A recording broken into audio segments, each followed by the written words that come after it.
औज़ुबिल्लाहिमिनश्शैतानिर्रजीम बिस्मिल्लाहिर्रहमानिर्रहीम अस्सलाम वालेकुम रहमतुल्लाहि व बरकातुहू। This video is in English and Urdu language. ये वीडियो इंग्लिश में भी है और उर्दू लैंग्वेज में भी है।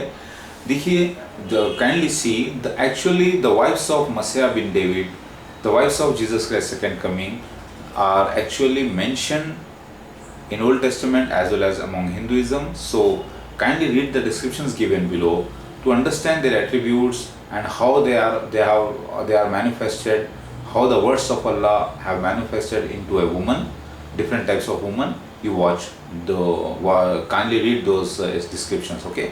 देखिए, मेहदी अलैहिस्सलाम के, ईसा मसीह मेहदी अलैहिस्सलाम के 9 बीवियों का जिक्र आया है, जिसका जिक्र ओल्ड टेस्टामेंट तौरात में है और जिसका जिक्र जो हिंदुइज्म में उत्तर तस्वीरों की शक्ल में है, जिसे नवदुर्गा का सीन कहते हैं, तो पूरा जिक्र मौजूद है और उसमें कितने बच्चे होंगे, बच्चों के एट्रीब्यूट्स क्या होंगे, वो भी लिखा हुआ है।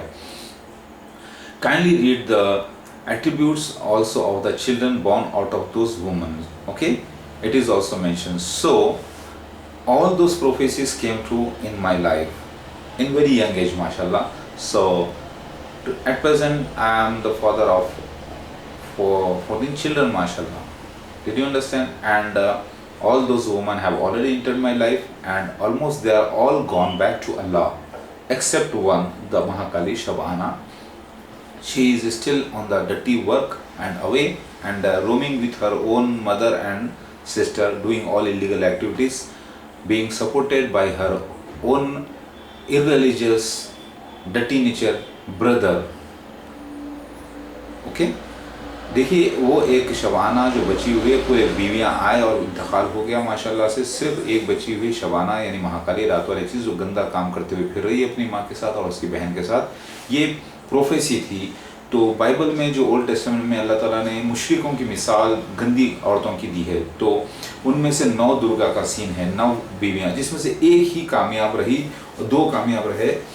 एक तो गंगा जो वापस गई अल्लाह के पास और दूसरी जो दुर्गा जो वाकई में एक बहुत बड़ा यानी तहसीन, यानी पहली तो सुमराना, दूसरी तहसीन जो अल्लाह ताला का खुर्ब हासिल करी और अल्लाह वालियों में होकर गई, क्योंकि उसने ला इल्मी का ख़ात्मा किया यानी महिषासुर का ख़ात्मा किया। और सारे जो शैतान है वो सब एक शक्ल में बताए गए हैं। इसका मतलब सही भी क़त्ल नहीं है, सही भी क़त्ल आम खून रेज़ी नहीं है। तो ये सारे प्रोफेसीज जो हैं वो पूरे हुए मेरी लाइफ में माशाल्लाह से। सारे बीवियों का इंतकाल हो चुका है। अभी जो ज़िंदा हैं वो पहली बीवी सकी नजम फातिमा हो सकता है या पता नहीं, और दूसरी जो साजिदा जो ब्रह्मचारिणी है यानी सजदा करने वाली अल्लाह को, वो भी हो सकता है हो।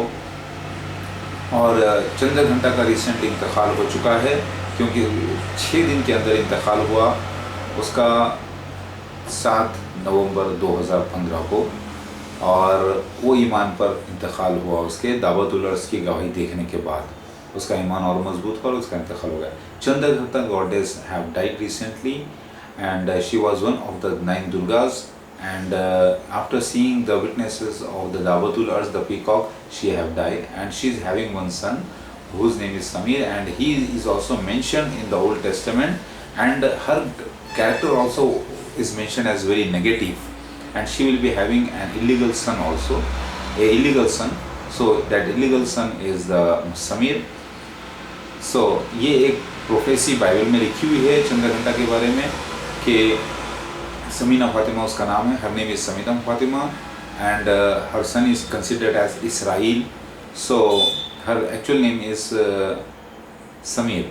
सो अल्लाह ताला वहाँ पर कह रहा है कि अगर तू वफ़ादार होती तो मैं तुझे कबूल, अगर तेरा बेटा भी वफ़ादार होता तो मैं तेरे उस बच्चे को भी कबूल कर लेता, लेकिन तूने बदकारी कहाँ कहाँ नहीं की। लेकिन आखिरी में अल्टीमेटली उसका इंतकाल तौबा के बाद हुआ है 7 नवंबर 2015 को। तो ये सारे मेरे बीवियों के राज मैं आपको बता रहा हूँ, जिसका जिक्र किताब में आया है। और अल्हम्दुलिल्लाह अल्लाह ताला जिसे चाहे माफ़ कर दे, क्योंकि अल्लाह ताला की जो बातें थी वो तो पूरी होना था औरतों की शक्ल में, और वो औरतों की शक्ल में होने के बाद जब इंतकाल का उनका वक्त आ गया तो अल्लाह ने तौबा की तौफीक अता फरमा दी, क्योंकि अल्लाह की मर्ज़ी थी ये रोल करना। It was a wish of Allah that those dirty roles should be perform by 9 different dirty character women. Then after that at last they will repent and die a blessed death. Okay, kindly read the prophecies given below. This was mainly about the Chandraghanta goddess. Okay.